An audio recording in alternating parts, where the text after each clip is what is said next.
Greetings to all my fellow truckers.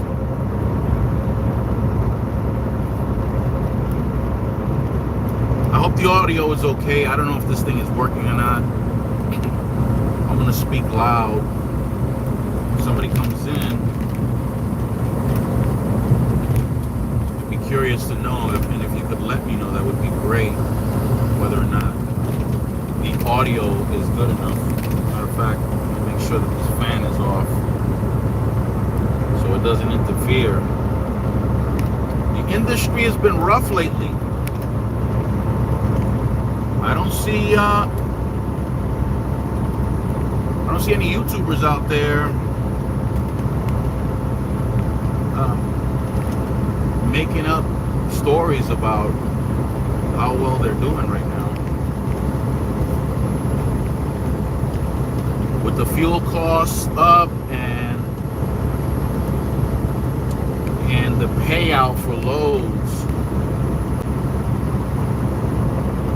a lot of independents are struggling. From what I understand, there were some reports out that even mega carriers were having a hard time with their bottom line. Apparently, the cost of fuel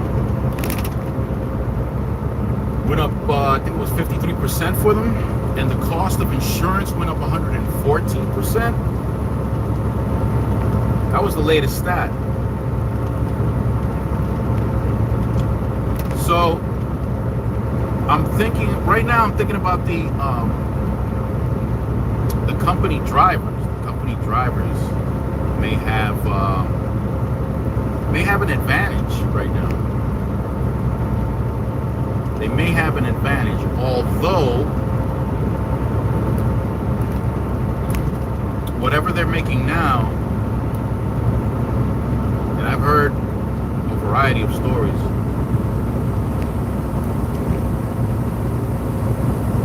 but on average, what they're making now was okay 6 to 8 months ago, but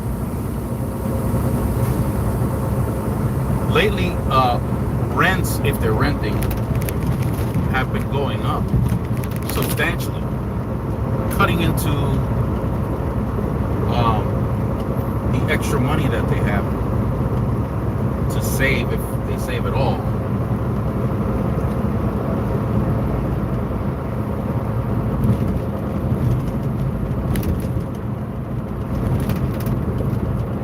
So that's one of the things that are causing inflation to become a problem. So you got the fuel, you got rents, housing prices shot up, and it's interesting because with the housing prices, mortgages have gone up, property taxes have gone up. So anyone with an escrow for their property, for their mortgage, they're going to see an increase in the mortgage payment, because if they have escrow, which most people do, there's been an increase in taxes, and property taxes have been increased, and insurance costs, and so many people bought property overpriced. And part of the reason why the properties were overpriced was because you had these big investors purchasing homes at a large scale, driving up the price. Like BlackRock, for example. BlackRock was out there buying a large number of homes. So was this company, what do they call it? The ones that post, they're the ones that post the Zillow. Zillow also got involved in purchasing homes.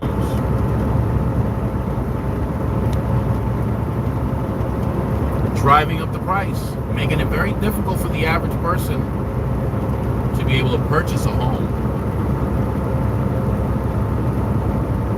So that contributed to inflation also.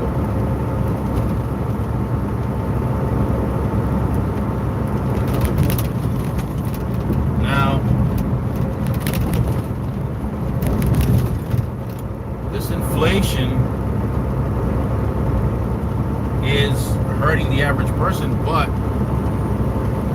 we truck drivers, we see it before most people do, because this particular industry is a leading indicator of what goes on in the economy. So all these truck drivers that are struggling right now is an indicator of what's to come. It hasn't hit most people yet the way it's hit us so far. I'm talking about the average job. I'm not talking about corporations.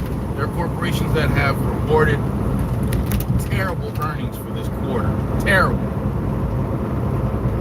And yes, they have been, or they've announced that they'll be dismissing many of their employees. But you don't know exactly when that's going to happen. They announce it, but they're not giving you dates. They're not giving you amounts. So Amazon, for example, spoke about 18,000 employees that they were going to let go. 18,000. But there's no indication as to when and how many and how often they would dismiss their employees to achieve the 18,000. There's no mention of it. It could be all in one shot. It could be 1,000 in 1 week, 3,000 in 2 weeks.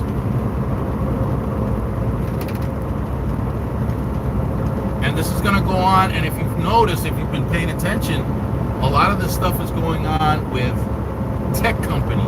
A lot of tech companies out there that are dismissing employees. And that's because tech companies depend a lot on borrowing money from banks. They depend on that. They borrow money, but the interest rates have been going up, making it less attractive to borrow money from the banks. Now I got another channel where I teach people how to participate in the stock market, and I haven't been covering the things that I'm mentioning now because I'm focused more on motivating people into getting involved in the market.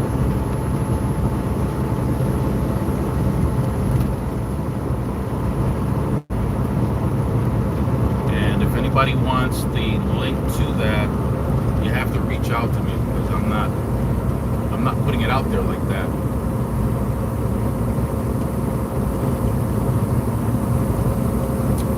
I have no idea how this audio is working out, but hopefully somebody will pop up and let me know.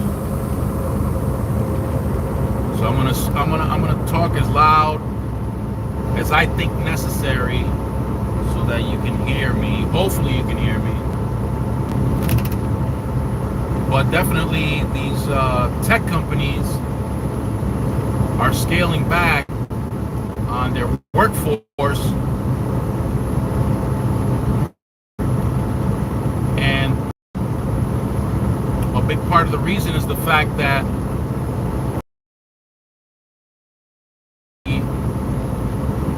to pay for everything.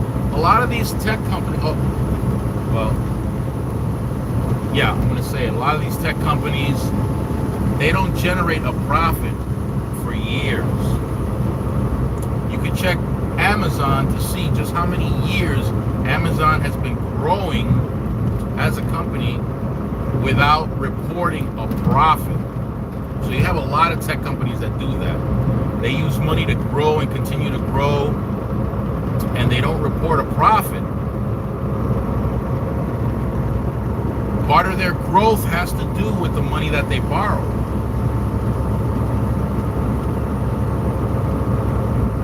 So you got a lot of tech companies that are dismissing their employee. Meta announced, I don't know what percentage, and you can go online and search by company how many employees these tech companies are letting people go. So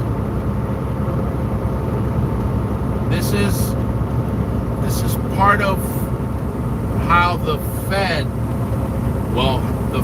is increasing interest rates with the expectation that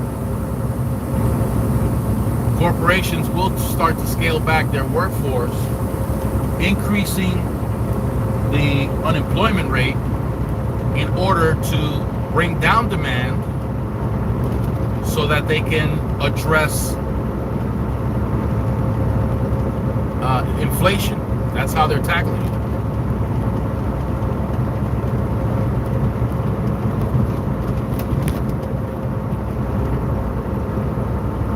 And of course, bringing down demand by increasing unemployment is going to impact a lot of companies here in the United States. And they may potentially scale back themselves and bring the unemployment rate maybe higher than expected. Maybe. Hard to tell. Now, you would think that having a very low unemployment rate would be a great thing for the country. Well, turns out it's not so good. There's a limit. Excuse me. There's a limit as to how low it should go. Because what happens is, when unemployment is very low, companies have to compete to get workers, to get employees. So they have to offer certain incentives that increases their bottom line. Bonuses, sign-on bonuses, bonuses if you find potential employees.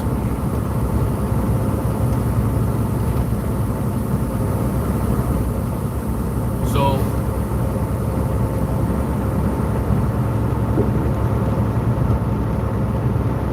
that increases the overhead for a company. And not just bonuses, but also pay. They may offer higher pay. And if they're offering higher pay,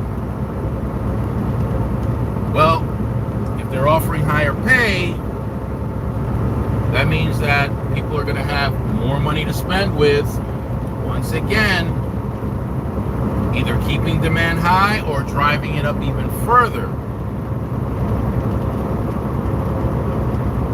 I don't know if you guys have been paying attention, but the unemployment rate is extremely low. I mean, record-breaking low, if I remember correctly. So what does that tell? What does that tell the Fed? It tells the Fed that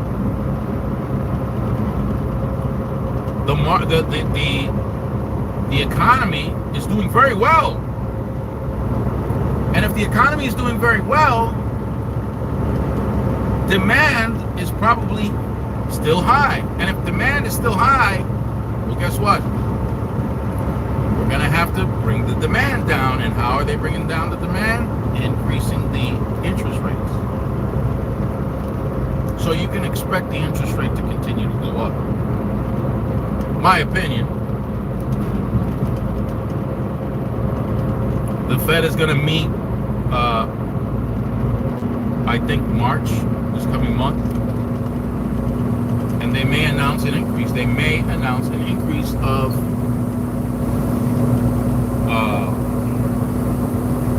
50 basis points.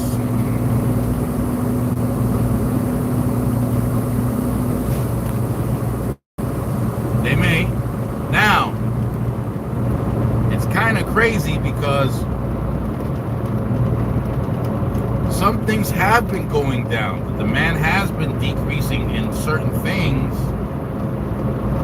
Interestingly enough, it's been going down for oil. The demand for oil has been going down. And that's why the price hasn't shot up as speculated by some people who were expecting the price for the barrel of oil to go up to $120 a barrel. That hasn't happened. It hasn't happened for the time frame that they were expecting it. Reason being, the demand for oil hasn't gone up enough to drive the price up. Now with oil, you guys already know about the conflict, the war in Ukraine. And the Western nations, we're talking about nations in Europe along with the United States, they put a cap on the amount that the Russians can sell their oil for, which is $60 a barrel. That's the cap. For some people that sounds crazy, well, being that oil right now is somewhere between $70 and $80 a barrel. How do you convince people, or how do you put a cap on another nation's oil?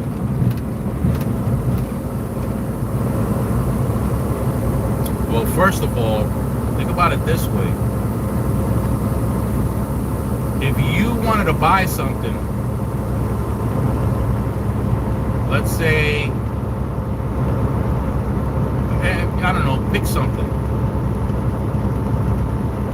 and everywhere else is at $100, and somebody comes along and says, hey, this store right here can sell it, but they can't sell it for more than $60. What are you going to do? Where are you going to buy?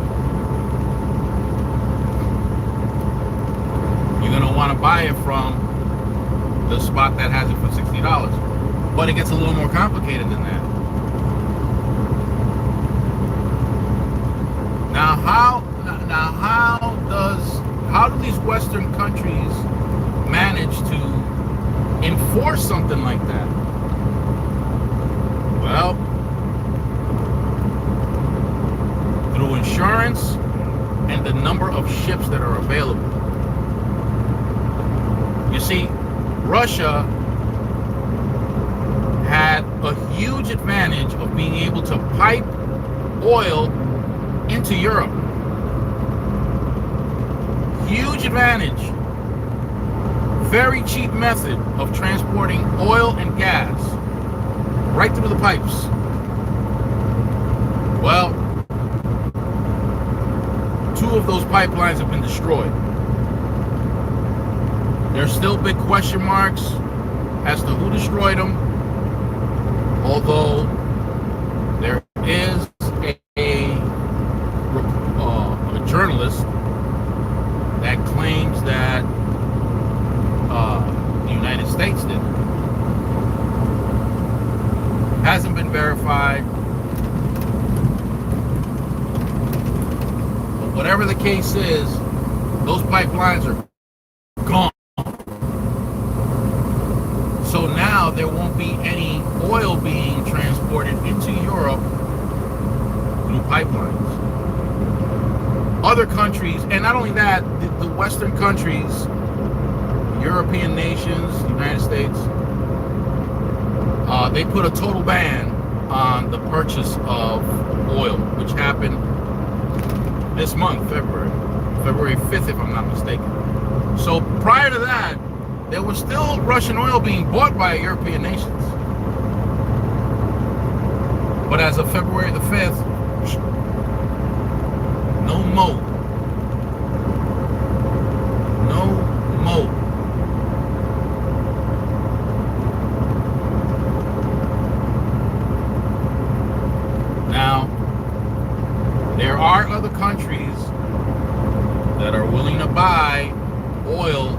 Russians.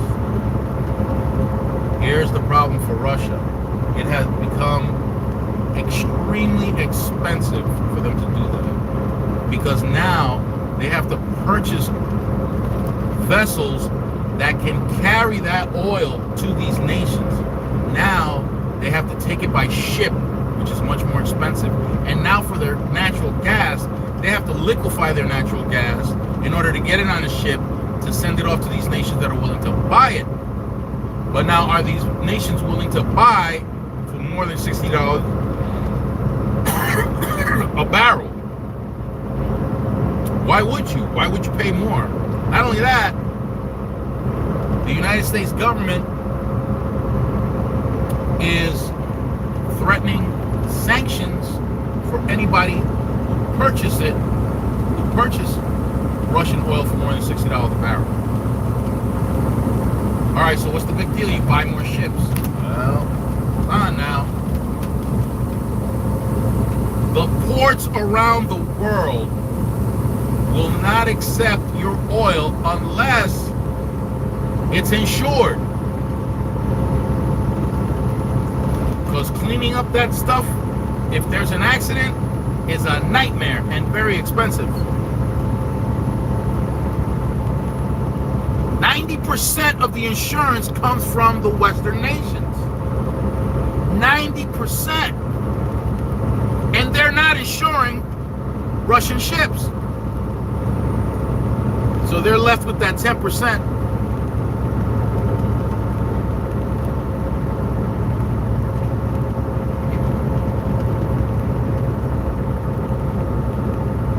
So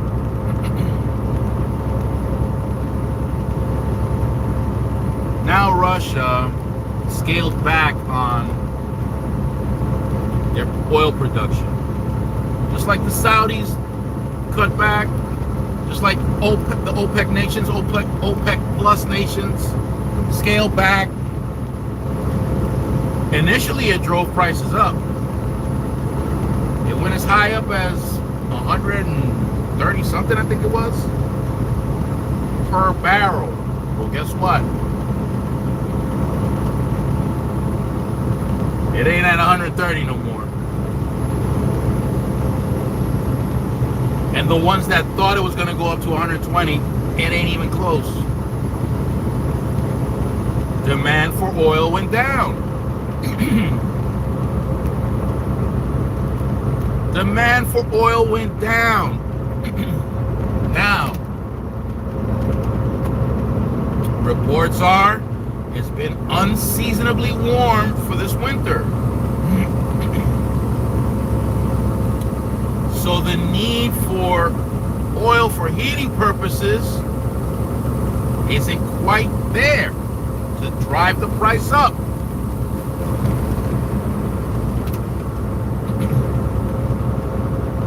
Now, one mistake I hear a lot of truck drivers make is when they talk about the production of oil in relation to the United States. The United States doesn't control the global production of oil. They don't control it. And the only reason why they're able to achieve this cap on Russian oil is because of the stance that the NATO countries and other Western nations agreed to get together on because of what Russia's doing to Ukraine. Had there not been a conflict, had there not been a war, had Russia not invaded Ukraine, there would be no cap. The United States can request a cap or this or that with regards to oil. Every nation that produces oil decides the production of their oil. Look at the Saudis. The United States doesn't tell the Saudis how much they can produce or not produce. Venezuela, Nigeria, Iran,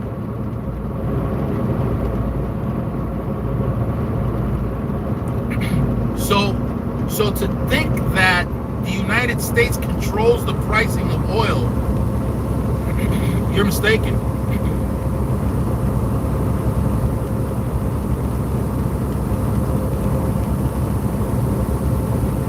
You're talking about sovereign nations that decide how much to produce or not to produce. Also, Russia is in a tight situation because they can't just stop production, even to try to spite the Western nations that are putting a cap on their oil. They can't just stop production. They can't stop production because the majority of the wells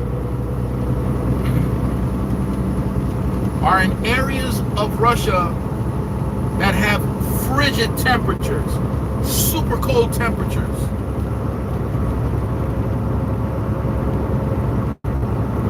And if they shut it down, they will lose access to that well. The oil will freeze, the pipes will burst, and they don't have the technology to bring it back online. That's another thing that the Western countries have. They're the ones that have the technology to be able to bring their wells back online. And even with the technology, it would take decades to get the wells back online. So the Russians have to continue producing oil nonstop in order not to lose those wells. But where are you going to store it? You got to get rid of it.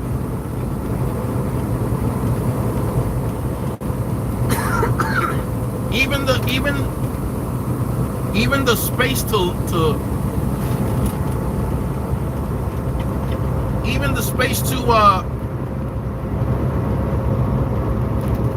store it is limited.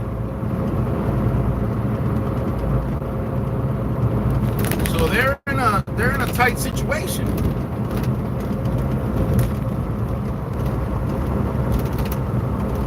China's buying a lot of oil.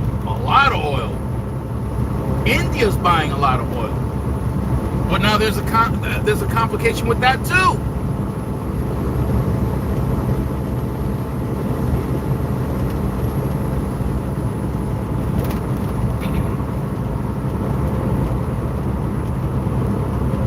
China is in a hot mess. China's population is going down. In fact, China is no longer the most populous nation in the world. It's India now. And I don't know if you've been paying attention to the news, but China and the United States right now, they're not very cool with each other right now. And now there's talk of sanctioning China if they start providing Russia with lethal support for what Russia's doing in Ukraine.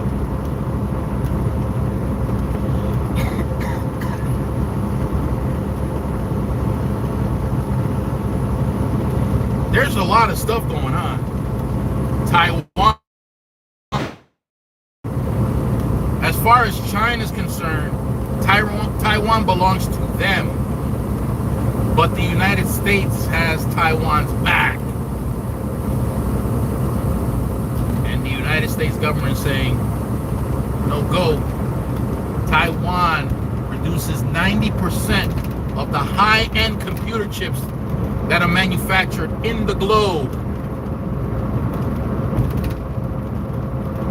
High-tech chips that China needs to expand their military. Guess what? Warren Buffett got rid of the bulk of his shares of that corporation in Taiwan. Taiwan Semiconductor, TSM. What does Buffett know? But China's not in a good situation financially. They're in really bad shape. Really bad shape. That speculation out there that China is on its way out. They're giving them about 10 years at the rate that it's going with the decline of their population.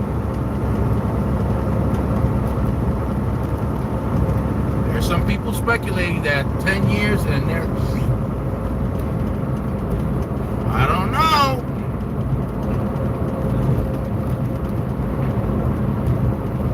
So India and China don't get along. They both have nukes. India is very close to Russia. India and the United States are buddies. Corporations like Apple are looking for a new location because manufacturing in China took a hit for a while. Why? Because China was shut down for a very long period of time because of the cooties for a few years. To the point where the Chinese government had people as prisoners in their own homes. They couldn't go out.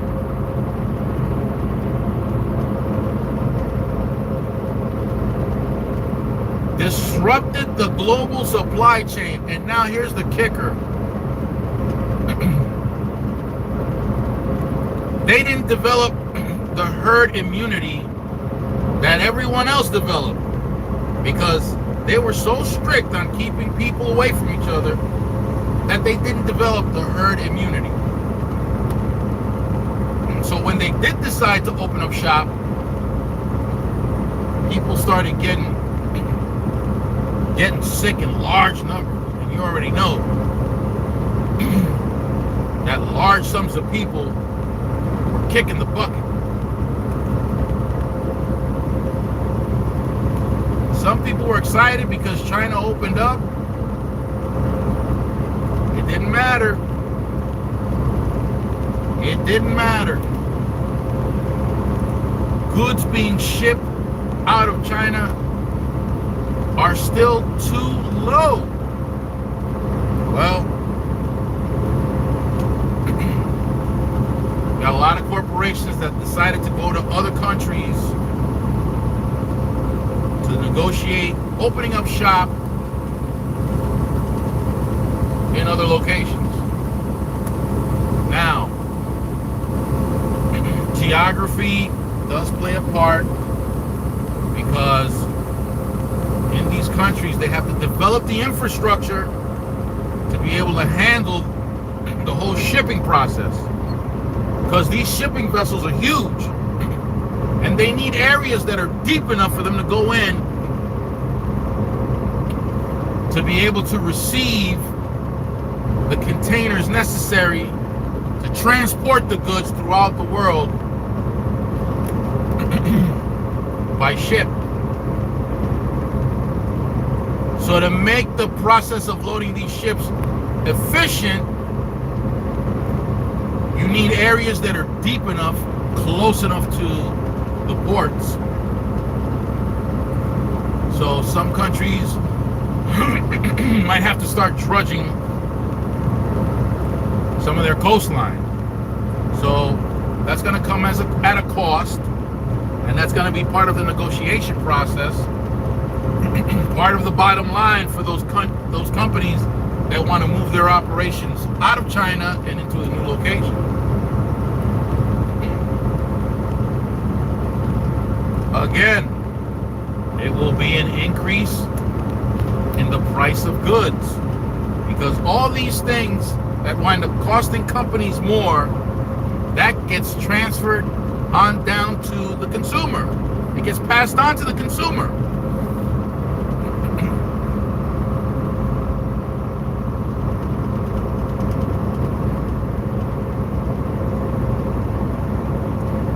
these things that are going around are impacting us, the truck drivers.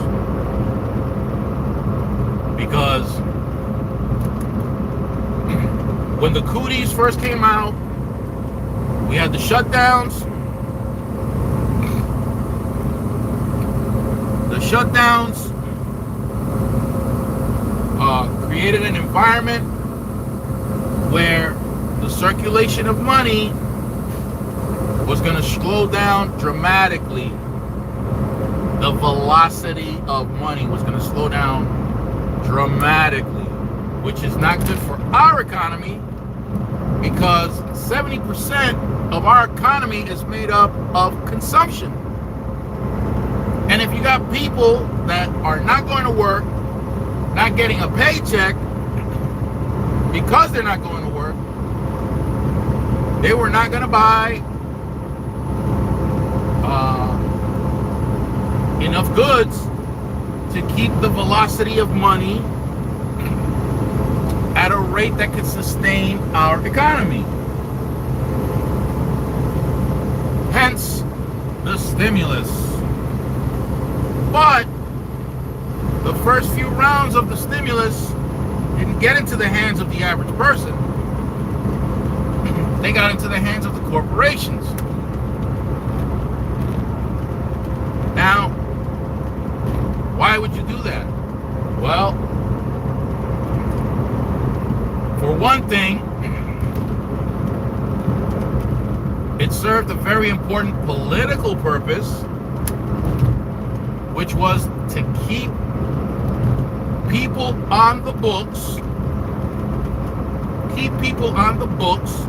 so that they're not reported as unemployed.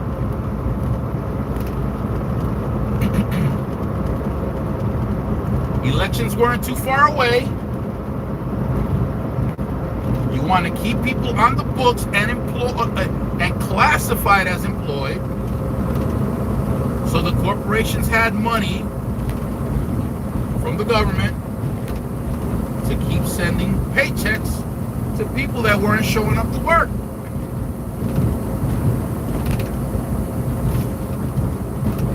And they still had money to consume. Perfect. Then it went on down the road to small businesses. Some of it was a loan at a very low interest. Some of it was money that they didn't have to pay back. You know the story with that. And people were actually receiving actual money.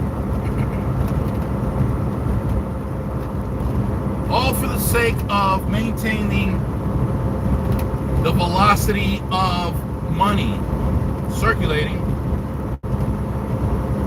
and to keep the unemployment low, or lower than what it should have been.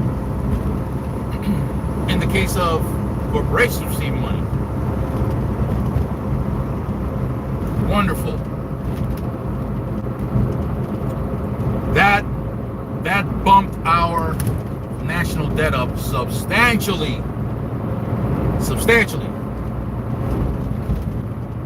Okay.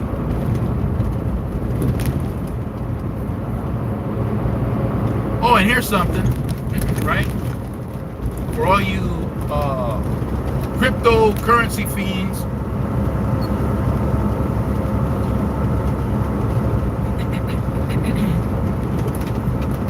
you'll probably only hear it here, but I'm going to throw out some wild idea. Bitcoin is on the scene now, and there was talk that Bitcoin could potentially replace gold as a store of value. Gold to be replaced by Bitcoin as a store of value. Now, there are people out there that are saying, nonsense. In fact, there are people that are expecting Bitcoin to be kicked to the curb, along with all the other cryptocurrencies. Now the other cryptocurrencies, yeah, they're taking a hit. They're getting hit. Now, here's the speculation, right? So Bitcoin is classified as a commodity, not a currency. A lot of people like to consider it a currency, but the government does not identify Bitcoin as a currency. It identifies it as a commodity, like oil, like gold. So what does that mean? It means a couple of things. Number one, because it's a commodity, a lot of these Bitcoin whales can come out in public and say things that they're not able to say if they were talking about a corporation, because the Securities and Exchange Commission will get on them. But because Bitcoin is a commodity, they're free to say things that they wouldn't be able to say if they were reporting on a corporation. What does that mean? Well, they can come here in public and gas you up, convince you, potentially manipulate the crypto market, pump and dump schemes and all that good stuff. Cool. That's cool. Now, what else is good about Bitcoin? Well, if a corporation were to use Bitcoin, and I found this out, and this blew my mind. And if anybody can come on board and hit the comments and let me know whether you discovered this or not, or whether I'm wrong about this. But from what I gathered, if a corporation purchases, let's say a corporation purchases Bitcoin for 30,000 a coin. Let's say they got whatever, $30 million worth of Bitcoin on the books. It goes up to 40. Well, they just made $10 million profit. Well, it's not profit because they didn't sell it. But in a report, on their report, they can claim that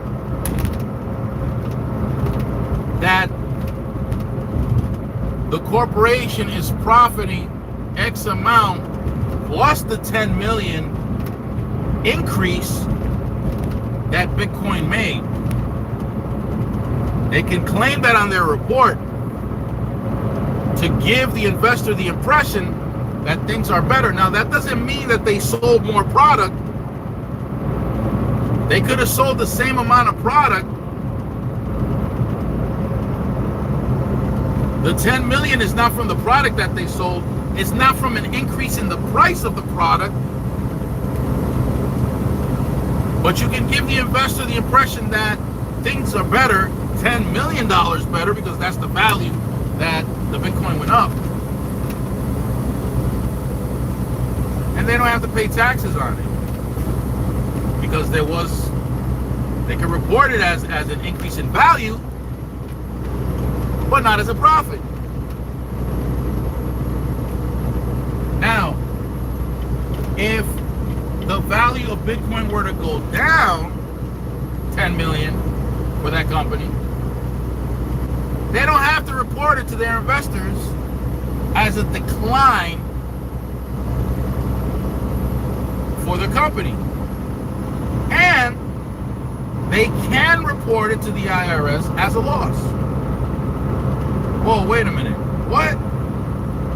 So if you hold this thing and it loses value, you can claim it for tax purposes. But if it gains value, you don't have to pay taxes on it? That's what I heard. If I'm wrong, please let me know. Please let me know. hit the comments, and let me know. And I hope you can hear me okay. Anyway, if you made it this far, do me a favor and hit the like, subscribe, hit the notification bell, and don't forget to leave a comment.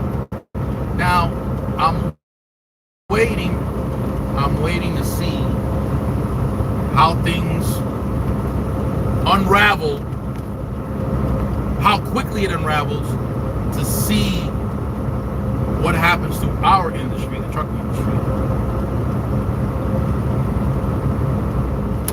Let's see.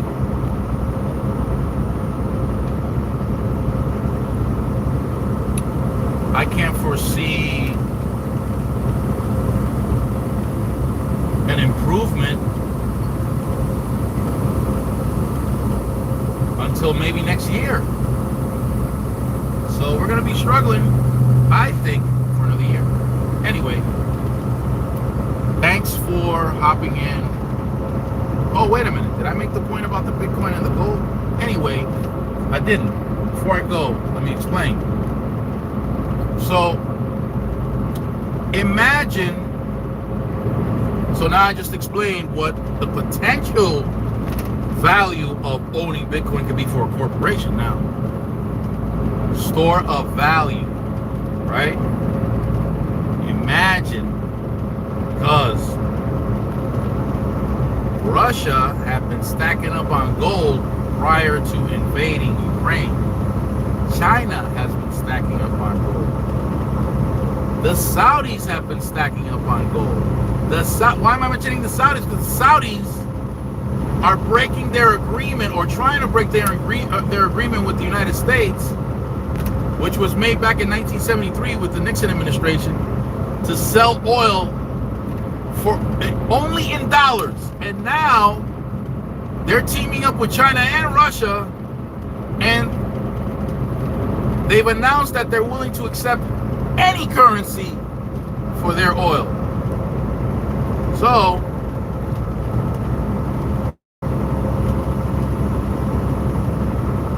Saudi Arabia has stacked gold, China and Russia. Those three are teaming up. Who knows if all you Bitcoin fans out there, you might want to hear this. You might like this. Imagine if these countries, these Western countries, the United States, decides that Bitcoin is it as far as store of value. Gold is just an industrial metal. Not even that. Silver is a better conductor than gold. In fact, I think, if I'm not mistaken, it is the best conductor of electricity. Not gold. If these countries decide to do that, Bitcoin just might shoot up. It might shoot up. Anyway, you probably heard it here first. Don't forget. Stay fresh, everybody. Keep it moist out there. Hold your head up. This will pass. I don't know how long it'll take to pass, but it'll pass.